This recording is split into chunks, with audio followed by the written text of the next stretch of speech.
Fíjense ustedes, este es el mapa mundi donde podemos apreciar que hay un conjunto de área, y fíjense que coincide justamente más o menos con el área intertropical. Es decir, esto quiere decir el trópico del Cáncer y el trópico de Capricornio, donde son las zonas que hay transmisión activa de malaria, y además que hay transmisión activa de malaria, hay riesgo de contraer la enfermedad. Fíjense que prácticamente Venezuela se ve aquí de un color diferente, pero en todo lo que es el área sur de Venezuela, en todo lo que es el foco oriental y el foco occidental, existen capacidades de transmisión, y en virtud que nosotros tenemos la gran mayoría del territorio que está libre de la transmisión malárica. Aquí hay que hacer dos acotaciones muy importantes.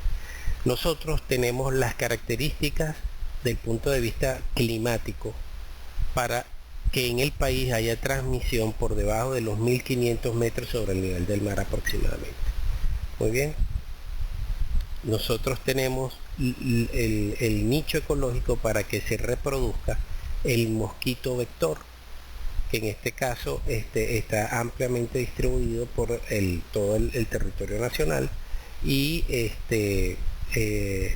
digamos que de alguna manera, aunque son diferentes los vectores como tal, están adaptados a cada uno de los focos. Por ejemplo, en el foco oriental, el anofelino, el aquasalis, es el que más predomina y es el que se ajusta mejor a las condiciones ambientales donde hay una alta cantidad salobre y que tiene más o menos una condición de comportamiento extra domiciliaria. El Darlingi, que es el que está en su gran parte en lo que es el sur del país, en los estados que conforman lo que nosotros llamamos el foco meridional, que lo vamos a ver más adelante, que está integrado por los estados que están hacia el sur del país como Bolívar, Amazonas. Esta acción predomina, o este vector predomina básicamente en un área peridomiciliaria e intradomiciliaria, y en aquellos lugares de altitud que también están descritos algunos vectores que permiten esa capacidad de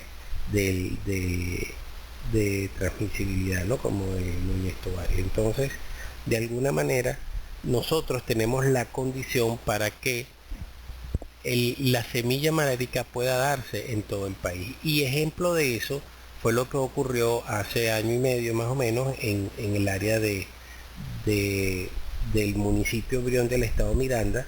Ese municipio abarca las localidades de Curiepe, Virongo y muy cercano a Higuerote, donde se desencadenó una acción bastante importante del punto de vista de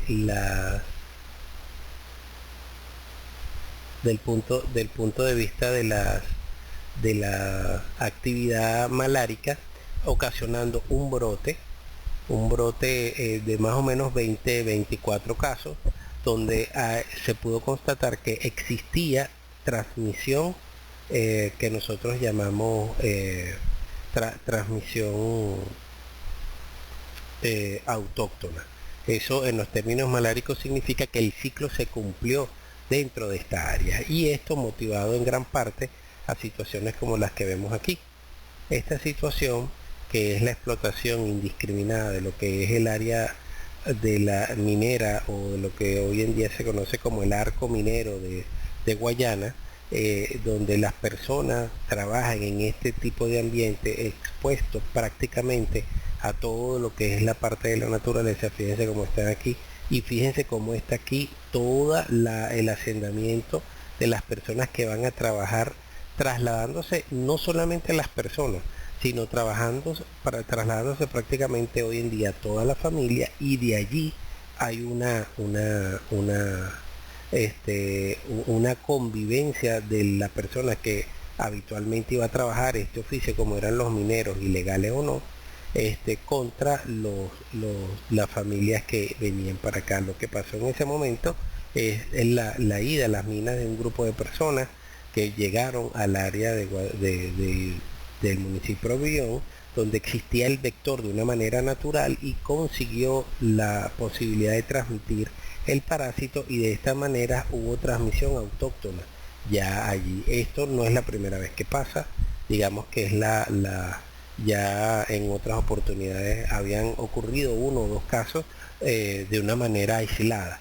Sin embargo, en este momento estamos hablando de la posibilidad de que la semilla malárica pueda trasladarse a cualquier parte del país. Nuestro país tiene una tradición, digamos, contra la lucha antimalárica bastante acentuada en el siglo pasado, más o menos a partir de los años 30. El doctor Arnoldo Gabaldón implementó una campaña titánica para poder controlar la malaria. Él fue un eminente médico venezolano que tuvo una ardua formación en la parte malárica en el extranjero, en Alemania y en Italia, haciendo estudios de maestría y de investigación en el Instituto Rockefeller, por lo cual tuvo la gran oportunidad de ser uno de los primeros en el mundo de poder probar un arma o un producto que era en este caso el DDT, el insecticida DDT, que transformó, digamos, para nuestro país la visión de cómo se venía viendo la malaria. Además de un programa integral que conllevó no solo el aspecto de la lucha contra el vector, irrumpiendo o impidiendo la cadena de transmisión de la enfermedad a través de la lucha antivectorial, también hubo una lucha en la detección temprana de personas con síntomas y tratamiento para poder evitar la posibilidad de contaminación por el vector y de mejoría de las condiciones de vida de las personas. Dentro de los famosos, o digamos dentro de los programas exitosos que se llevó a cabo en esa época, por lo que se conocía como la División de Malariología del Ministerio de Sanidad y Asistencia Social para la época, estaba el cambio de las condiciones de vida, es decir, de rancho, que era lo que habitualmente había en todas estas zonas, por casas con servicios que le mejoraban la calidad de vida. Se hizo una infraestructura que de alguna manera llevó la civilidad hacia la parte rural, con la construcción de acueductos rurales, el adecuado drenaje de aguas servidas o aguas residuales, de aguas lluviales, luego de poder haber hecho un estudio diagnóstico de la situación malárica. Esto conllevó a que más del 80% del territorio venezolano quedara liberado de la malaria, y eso de manera internacional trajo como consecuencia que Venezuela fue galardonada, y de hecho ha sido de los 3 países que a nivel mundial han podido tener una lucha efectiva y contra la malaria, y que en su territorio han liberado prácticamente el parásito malárico. Quedaron zonas que eran prácticamente inabordables.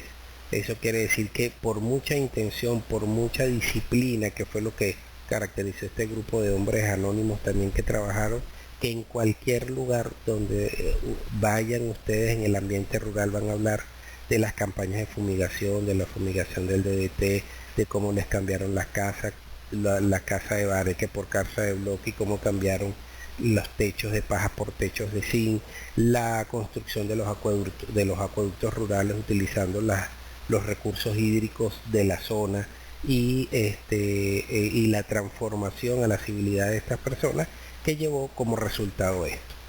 En mi época de estudiantes, como ustedes, nosotros teníamos una casuística como de 1000 casos aproximadamente, 1000 a 2000 casos aproximadamente de malaria. Sin embargo, en estos momentos podemos estar hablando que, según cifras extraoficiales dadas por la doctora Carmen Teresa Fernández, docente de la cátedra, que extraoficialmente ha podido tener acceso a las cifras de 2015, que no están, digamos, publicadas en el boletín epidemiológico. Lamentablemente, los datos que tenemos son datos hasta el 2014, y creo que hasta la semana 40 del 2015 aproximadamente. Todo el año 2015 hemos estado en epidemia, en lo que se refiere al análisis del canal epidemiológico, y con una estimación de casos aproximadamente reales de entre 600 a quizás 900.000 casos de malaria al año. ¿Qué quiere decir todo esto? Quiere decir que a ustedes en algún momento les va a tocar un paciente que tenga la posibilidad de haber sido infectado y que tenga los síntomas de malaria, y por lo tanto es una competencia que tienen que tener en el momento de su ejercicio clínico para poder diagnosticar y evidenciar cuál es de alguna manera la enfermedad, porque en la malaria no se diagnostica sino se piensa, y eso es algo bastante importante. Pues bien, fíjense, estos son datos más recientes de la Organización Mundial de la Salud, donde ustedes pueden ver todos los países del sureste asiático, ¿ok? Todos los países africanos, incluso subsaharianos y suprasaharianos, todos los países que están en Latinoamérica, desde México hasta prácticamente parte de la Argentina, que pueden tener riesgo de transmisión malárica. Eso quiere decir que es una epidemia que va creciendo y que lamentablemente es una de las enfermedades, como comúnmente se ve en la literatura anglosajona, olvidadas en cierta manera. Muy bien. Ok. Las áreas endémicas en nuestro país. Fíjense, esto es muy importante. La primera es una área que es lo que nosotros llamamos el área meridional, que es la que está ubicada hacia el sur del país y que está integrada por los estados Bolívar, el estado Amazonas y el estado Apure. Muy bien. Aquí recuerden que hacemos fronteras con Brasil, y aquí hacemos frontera con Colombia. De hecho, hay un punto donde existe la posibilidad de tener la frontera con Apure y con Colombia. Con el estado Amazonas, que puede tener un punto donde hay un componente fronterizo con Colombia, un componente fronterizo con Brasil. En el área occidental, que es el área que está relacionada con el sur del lago de Maracaibo, parte este del estado Apure, Barinas, Táchira y Mérida, y el foco oriental, ¿ok? Este foco oriental es el que está integrado por los estados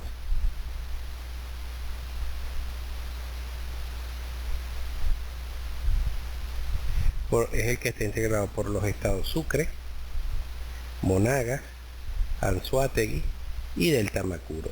Fíjense, en los últimos reportes, por lo menos durante los últimos años, hemos tenido actividad en la transmisibilidad de las enfermedades en el estado Monagas y en el estado Anzoátegui. Esto derivado de la misma acción de la explotación minera en muchas circunstancias. Pues bien, esto a manera de resumen, digamos, cómo puede o cómo sucede la transmisibilidad de la enfermedad. En este caso, el mosquito o el vector, la mosquita hembra, del género de los anófeles, infecta al hombre cuando se alimenta de él para poder llevar sus crías en oposición. Ustedes deben recordar que hay una característica muy especial, que cuando el mosquito pica, su ángulo es mayor a 45 grados de elevación. Es decir, que él se coloca en este ángulo. La mayoría de los mosquitos no lo hace así. Esto hace que eventualmente exista parte del ciclo extraeritrocitario y luego el componente eritrocitario, y que lleve como un componente final a la formación de los gametocitos, que es lo que el mosquito sano va a adquirir y que es parte de lo del ciclo o de la esquizogonia que ocurre a nivel del mosquito. ¿Qué pasa? Una vez que el ser humano es infectado, el parásito penetra por vía sanguínea hacia el hígado. Ahí comienza una gran multiplicación esta multiplicación, así como podemos ver acá, hace que haya rupturas de las células, y esos esporozoitos, que son cada uno de estos elementos, van a ir a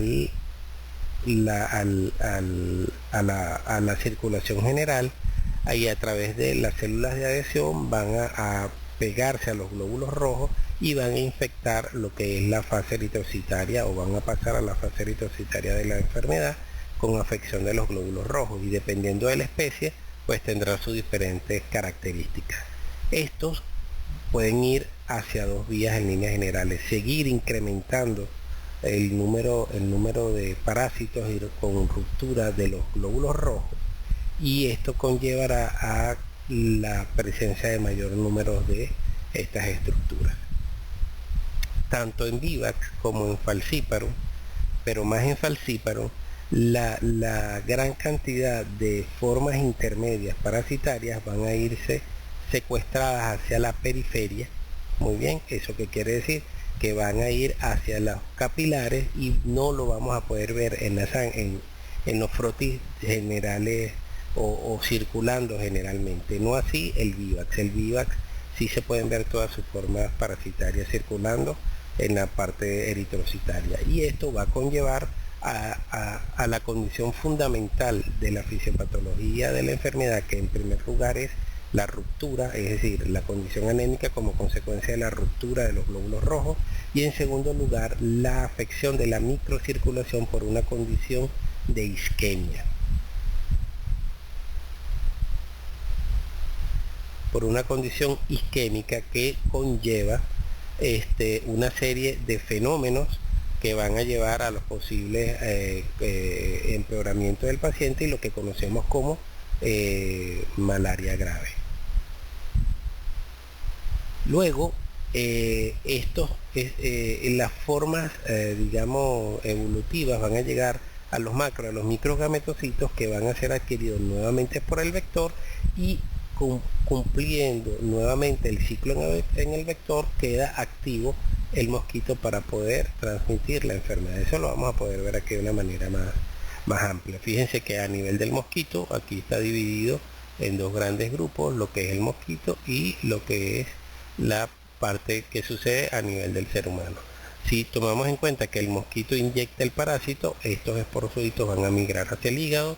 Como dijimos, en el hígado van a haber una reproducción bastante importante con ruptura de células, que van a llevar a que todos esos esporozoitos salgan del hígado y vayan a través de digamos, esas formas adhesivas o de esas células de adhesión, a entrar dentro de los glóbulos rojos y empezar a transformarse en los diferentes estadios intermediarios hasta llevar a los gametocitos, que es lo que nuevamente el mosquito adquiere una vez que vuelve a picar un mosquito sano, no contaminado, y que van a ir llevando a toda lo que es la parte de reproducción a nivel del mosquito, de las células de los osiquenetos, de los quistes, y después luego a los esporozoitos, que son los que van a de alguna manera volver a cerrar el ciclo.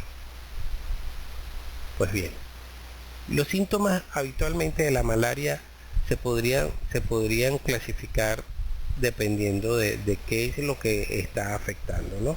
Pero digamos que en una manera general el paciente puede tener condiciones que son bastante estables. Lo primero, hay siempre presencia de fiebre, por eso la vemos como una condición febril aguda. Hay condición de anemia como consecuencia de la ruptura de los glóbulos rojos como producto de la hiperproducción de parásitos a nivel del eritrocito, y hay esplenomegalia. ¿Ok? Eso, digamos, son los síntomas, los signos principales. ¿Cuáles son los síntomas principales? Bueno, lo que llamamos la triada malárica o del acceso febril, que conlleva a la presencia de escalofríos, de fiebre y de diaforesis. Muy bien. Y digamos que en todo este espacio dependiendo del órgano que esté afectado y dependiendo del tipo de malaria también que esté afectada, vamos a tener nosotros una serie de síntomas más localizados. Es decir, si yo tengo afección a nivel de la microcirculación del cerebro, voy a empezar a tener alteraciones relacionadas a eso. Si tengo condición de afección de la estructura muscular gástrica a nivel pulmonar, pues cada uno de estos síntomas van a estar relacionados con los síntomas que van a ser característicos de la enfermedad. Pues bien, ¿cómo se diagnostica la enfermedad? La enfermedad ya lo comentamos anteriormente. Lo principal es poder tener la presunción de la enfermedad. Es decir, hacer esa integración dentro de los datos epidemiológicos y los datos clínicos, o sea, lo que yo estoy consiguiendo para poder pensar o tener por lo menos la firme sospecha de que el paciente habría que, como mínimo, descartar que no fuera una malaria. Ahora, ¿cuáles son esos elementos? Esos elementos son viajes recientes, aproximadamente 2 semanas previas al área malárica. Por lo tanto, yo debo saber en el lugar donde esté, sobre todo pues si trabaja aquí en el país, cuáles son las áreas maláricas y cuáles son además los oficios que están relacionados con ese riesgo incrementado en la adquisición de la enfermedad. En este caso, trabajadores del bosque, trabajadores de la explotación de la madera, los mineros, la explotación de mineros, todo lo que conlleva a la vida, digamos al estilo de vida de la minería hoy en día en el país, sea legal o ilegal. Esto conlleva a trasladar toda una serie de servicios y toda una serie digamos, de ofrecerle servicios a las personas que trabajan en el área con la intención de que no salgan del área minera para que puedan trabajar más. Y lamentablemente en las condiciones actuales de nuestro país, con los gran problemas económicos que tenemos, pues muchas personas ven como una alternativa a hacer una aventura a irse a trabajar a la minería. No solamente la parte masculina, ¿no? Digamos, los que van directamente a trabajar, sino también la parte femenina. Hoy en día hemos tenido, bueno, por lo menos la doctora Fernández ha podido manejar en los últimos 2-3 meses casos de malaria grave que vienen del área minera y que lamentablemente estaban haciendo trabajos de prostitución o un conjunto de redes de prostitución que se instala, digamos, como de una forma esperada alrededor de todo este grupo de personas que hacen esta actividad, y que lamentablemente personas que piensan que que ven como eso, como una posibilidad rápida de poder mejorar sus condiciones de vida, pues y van a trabajar el área directamente con el riesgo inminente pues de poder ser infectados por la enfermedad, venir a sus áreas de origen y ser portadores del parásito y sembrar lo que nosotros llamamos la semilla malárica por todo el país. Muy bien, pues bien, una vez que yo pienso y que tengo los datos epidemiológicos positivos para poder pensar en la enfermedad, yo puedo tener diferentes elementos para poder hacer el diagnóstico. Fíjense, como todo método diagnóstico y como el método de estudios parasitológicos, existen una serie de elementos que me van a permitir poder hacer el diagnóstico. En este caso, lo que primero debería intentar es evidenciar el parásito como tal, que es lo que nosotros llamamos los métodos diagnósticos directos parasitológicos. Y entre esos, el más importante, el más más económico y con mejor riesgo costo efectividad, es la gota gruesa, el frotis gota gruesa con extendido. Requiere de un entrenamiento que puede ser llevado perfectamente por un personal médico o paramédico, y que la única condición en realidad que tiene para poder llevarse a implementar es tener los medios, los químicos necesarios para poder hacer las coloraciones, las láminas, las lancetas y la voluntad de poderlo hacer, y que ha sido la piedra angular del diagnóstico en cualquier programa a nivel mundial. Aquí vemos sus ventajas: fácil de realizar, barata, puedes diferenciar los tipos de especies, es decir, puedes llegar a un diagnóstico no solamente sindromático, sino por especie, y con relación a eso poder adquirir o poder obtener la posibilidad de generar todas las condiciones terapéuticas que al caso lo amerite. Inconvenientes, bueno, que se necesita de personal experto, es decir, se necesita de entrenamiento real con un aval real de que ha sido entrenado para poderlo hacer. Muy bien, en pacientes que tienen parasitemias muy bajas, existe la posibilidad de falsos positivos, ¿no? Y hay pacientes que no, o hay personas que les es difícil poder determinar lo que son las condiciones de parasitemia mixta. Luego de este método directo, pues también podríamos decir que podemos hacer el método de la PCR, o de la reacción de cadena de la polimerasa, que por supuesto detecta la condición genómica del parásito y es irrevocable, o sea, es definitivamente un método bastante específico. Entre las ventajas es que puede determinar parasitemias bajas, puede definir perfectamente la condición de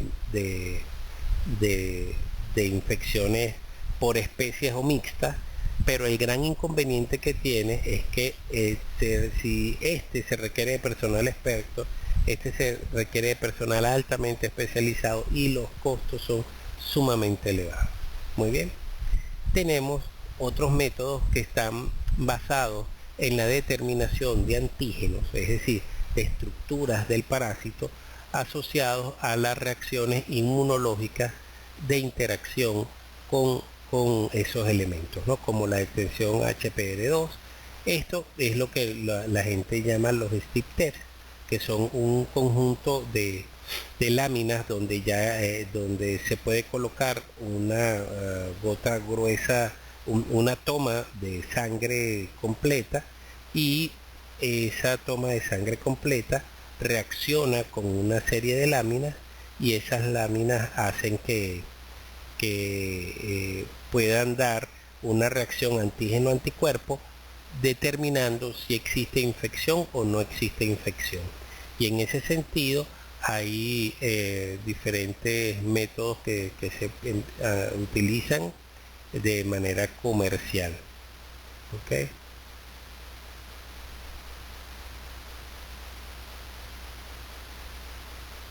Estaríamos hablando de estructuras más o menos parecidas aquí, donde aquí se puede depositar la sangre, aquí se deposita el buffer, y hay una reacción donde yo puedo ver que aquí si existe una banda, para Plasmodium falciparum, y este es el control. Fíjense cómo sería un caso positivo donde las dos están positivas, ¿ok? Los casos negativos, solo el control da la banda en este sentido.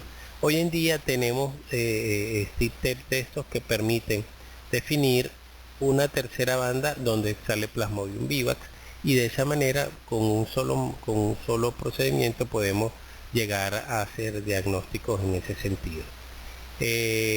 Ventajas de este procedimiento, pues la vamos a ver aquí. Fíjense, las ventajas están relacionadas con con que es fácil de realizar, no requiere de personal especializado, muy bien, y se pueden llevar a cualquier lugar.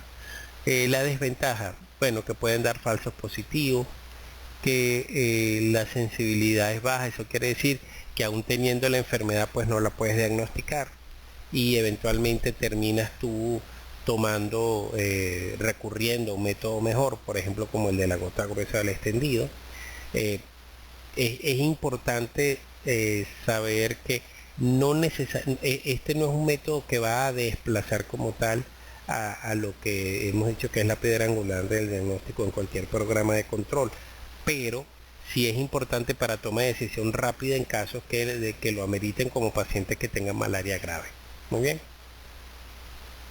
y otros métodos de detección como la LDH del parásito, que están más o menos bajo la misma digamos tecnología, y que permiten facilitar el diagnóstico en algunas condiciones con los pacientes.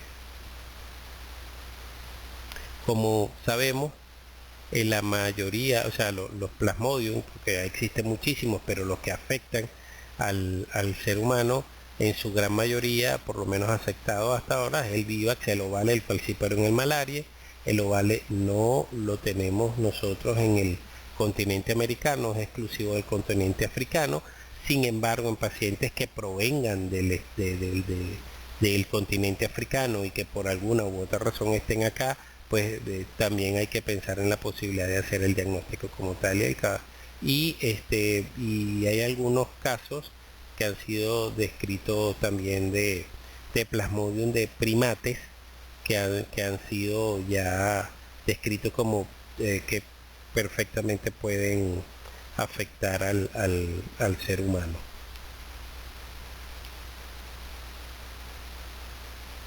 Este es el método que habitualmente se emplea para poder hacer la toma de la sangre periférica, ¿no?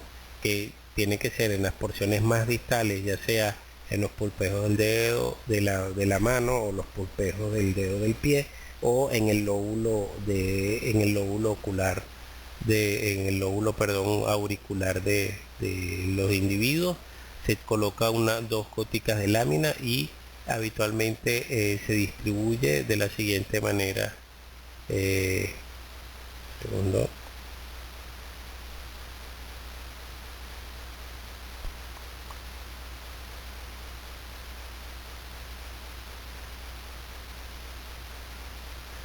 Del punto de vista epidemiológico, como para ahorrar láminas, ¿no? En una misma lámina se genera lo que es el frotis, el extendido, como que llamamos nosotros, donde de esta gotica podemos hacer el extendido, el barrido y la gota gruesa que se destruye con la punta de la lámina o de otra lámina, de manera tal de deshemoglobinizar todos los componentes elementos y ver aquí la condición de presencia de estructuras del parásito. Esto que representa la gota gruesa,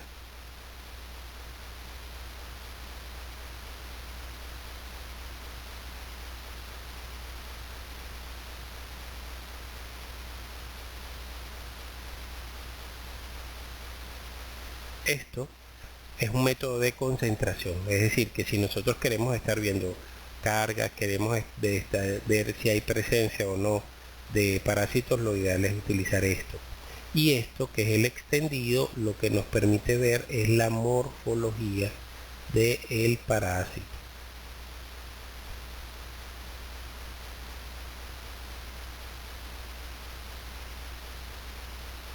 La morfología del parásito dentro del glóbulo rojo, y por lo tanto nos permite determinar la especie. ¿Ok? Es decir, en el caso de nuestro país, si se trata de la especie de falciparum, malaria o vivax.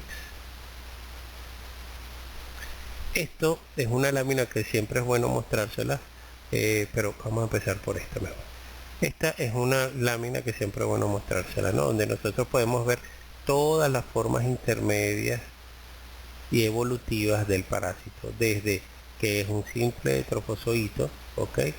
Con las diferentes estructuras que vienen aquí, los anillos, cómo se va deformando el glóbulo rojo, la multiplicidad de infección que habitualmente caracteriza, la parasitosis única que caracteriza al vivax, todas las diferentes estructuras que se van formando, el esquizonte, los esquizontes premaduros, los maduros, hasta llegar al gametocito.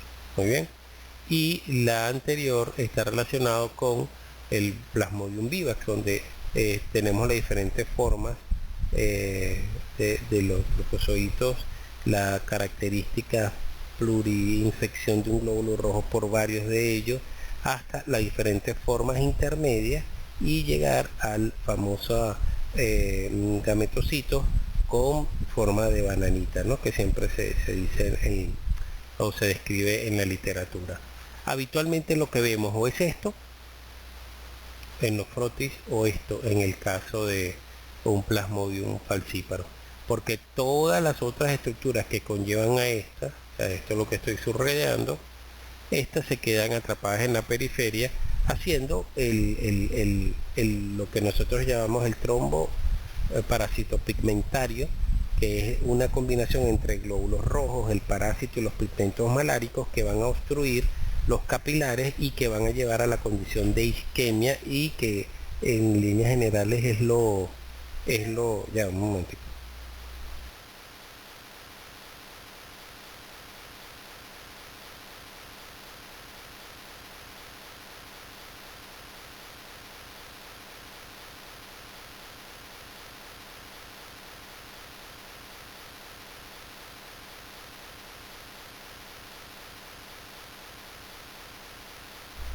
Ok, generalmente ocasionando el componente fisiopatológico principal de lo que es malaria grave, que eso lo vamos a ver después.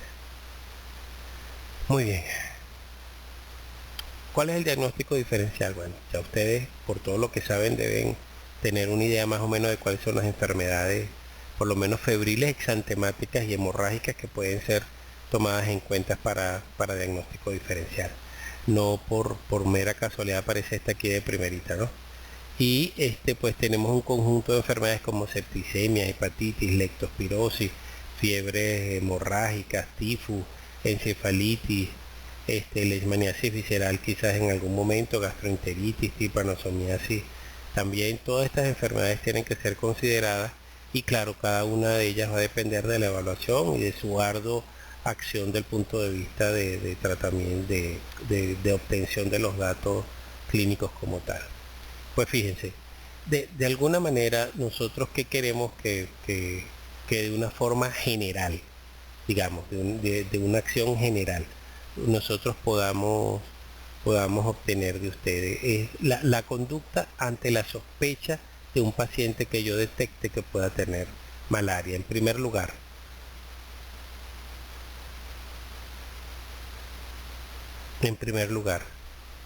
la posibilidad de realizar una gota gruesa.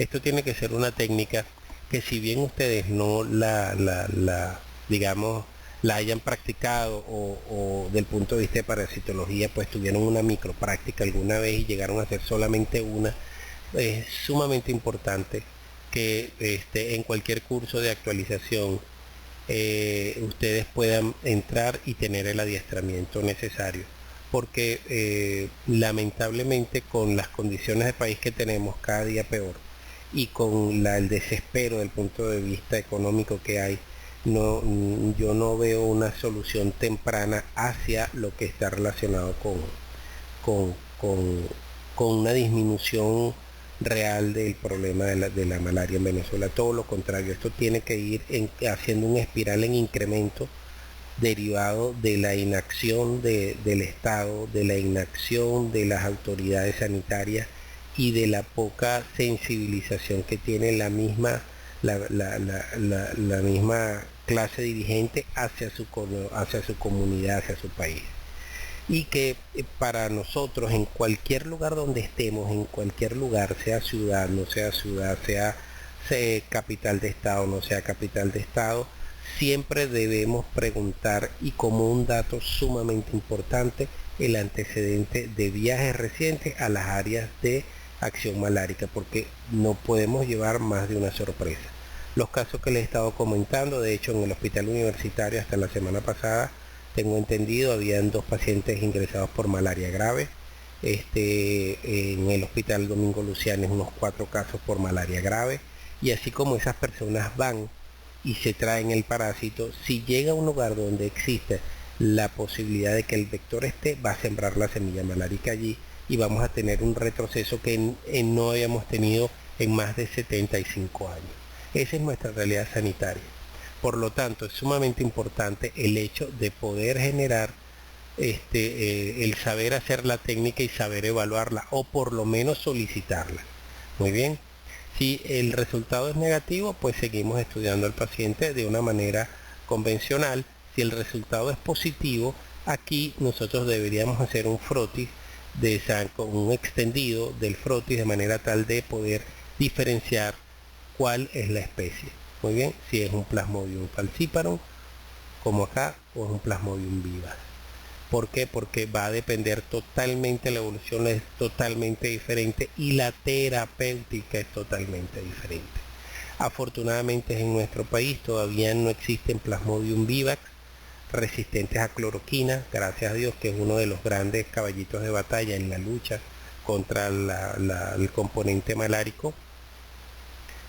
En el África hay casos descritos ya resistencia a la primaquina inclusive. Muy bien. Con el Plasmodium falciparum tenemos que tener dos componentes que pensar cuando tratemos. Primero, tratar de eliminar la mayor cantidad de parásitos del tracto sanguíneo lo más rápidamente posible, cosa que puedo lograr con la cloroquina.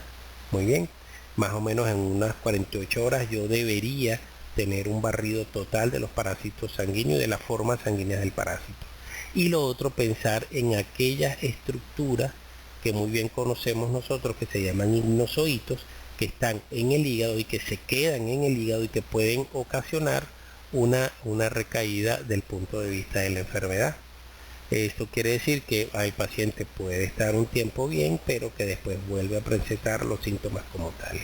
En el caso del Plasmodium falciparum es diferente. En el caso del Plasmodium falciparum nosotros tenemos que hacer una evaluación para ver si el paciente tiene síntomas o no tiene síntomas de complicación, porque por definición el Plasmodium falciparum es el que es capaz de poder generar malaria grave, es aquel que es capaz de generar la condición de acidez, de isquemia en los órganos y que pueden conllevar a la muerte, y es el que se relaciona más con muerte que el Plasmodium vivax. En este momento en nuestro país nosotros tenemos el programa para poder tratar la malaria contempla siempre un medicamento rápido de acción como los derivados de la artemisina, en este caso sea vía oral, vía intramuscular o vía endovenosa, que lo tenemos, existen afortunadamente en el país, son muy inestables pero existen para los casos sumamente graves, acompañado de un medicamento que pueda tener una acción un poco más lenta, o sea, lenta o de acción intermedia, que pueda tener una acción que nos dé un resguardo bastante bien entre 24 y 48 horas, ya sea de antibióticos o de antimaláricos como tal, en este caso como lufantrina, que hay un medicamento que ya viene combinado como mefloquina, que es lo que estamos utilizando, o como en el caso de clindamicina, que es un antibiótico que también se puede utilizar. En nuestro país hay evidencia de resistencia a la cloroquina para los pacientes con Plasmodium falciparum, por lo tanto no es una alternativa terapéutica para nosotros. Muy bien. En el país, además, tenemos la posibilidad de poder o de contar o quizás la anuencia de contar que en el índice malárico, que es el porcentaje de casos asociados a malaria, predomina generalmente el Plasmodium vivax y es el que predomina tanto en el foco oriental como en el foco occidental. Por lo tanto, la mayoría de los casos van a ser vivas y potencialmente no deben ser casos que se compliquen. En el foco meridional o del sur o de los estados Apures, Amazonas y Bolívar, sigue predominando el Plasmodium vivax como el principal agente causante de la malaria, pero el Plasmodium falciparum está muy activo y ocasiona casos bastante importantes en esa localidad. No quiere decir que en todo el país, pero personas que vengan de esas áreas pues pueden tener la posibilidad de tener un Plasmodium falciparum. Y según las últimas estadísticas presentadas por la profesora en su clase teórica, decía que el 56% de los casos a nivel nacional están viniendo del municipio Sifonte, que es donde está el Arco Minero en el estado Bolívar, lo cual quiere decir que tenemos aproximadamente un 25% de probabilidad de encontrarnos con pacientes que potencialmente puedan ser complicado o puedan cursar con una malaria complicada. Como les decía, mis queridos alumnos, esto demanda de ustedes una competencia que es saber de malaria y saber cómo identificarla y eventualmente poder dar por lo menos los primeros tratamientos asertivos para la enfermedad. Habitualmente estos medicamentos no están ni en los ambulatorios ni en los hospitales, está designado o está bajo una estructura de organización del Ministerio de Salud, donde hay centros regionales de distribución de medicamentos, de conformación y de verificación de diagnósticos, que es lo que llamamos las unidades de malariología y las unidades de epidemiología, que están trabajando en conjunto y que pueden aportar los medicamentos como tales, salvo en las áreas donde existe la transmisión malárica, digamos, con cierta consideración y es bastante importante, como en el estado de Amazonas, que tuve la oportunidad de ir como pasante de ruralito, lo que nosotros llamamos en el último año de la carrera, y que nosotros disponíamos en los ambulatorios de los medicamentos para hacer diagnóstico e inmediatamente poder dar tratamiento. Les recuerdo, con esto ya quiero terminar, les quiero decir que esta es la realidad que estamos viviendo. La realidad que estamos viviendo es que además del destrozo que están haciendo desde el punto de vista ecológico, que no sabemos cuál va a ser el impacto que va a tener, porque la forma, digamos, más común de la extracción del mineral, de este mineral, es a través de la acción hídrica, con motorbombas que van destruyendo toda la capa vegetal y van sacando todo el mineral a través de unos lavados especiales que ellos realizan, y después de eso la extracción a través de la utilización de mercurio, donde el mercurio puede captar el mineral del oro y luego con su evaporación se vuelve a recuperar. Y esto conlleva a la contaminación de las aguas, de los lechos acuíferos principales que tenemos en el país, y que bueno, y que hoy en día pareciera tener una total condición de desorden del punto de vista administrativo, del punto de vista de regulaciones y del punto de vista sanitario. Por lo tanto, esto es una condición que no es ficción, no es historia, es realidad, y realidad viva, y que a cualquiera de nosotros nos puede pasar. Lo que hemos tenido paludismo y lo que hemos de alguna manera tenido la enfermedad, sabemos que es una enfermedad altamente discapacitante, pero que se puede curar. Y hay personas que perfectamente pueden llegar a tener 20, 30, 40 paludismos, siempre y cuando lo trate el paciente y no se complique, el paciente posiblemente no vaya a complicarse. ¿Ok? Entonces, con estos aspectos generales, fíjense, vamos a abrir la condición del estudio de malaria. Yo quiero hacer como la salvedad de no dar por agotado el tema, porque hay dos cosas que yo quiero tratar: lo que es malaria grave, que la vamos a ver aparte, y malaria en poblaciones especiales, mujeres embarazadas y en niños. Muy bien, allí sí nos vamos a detener.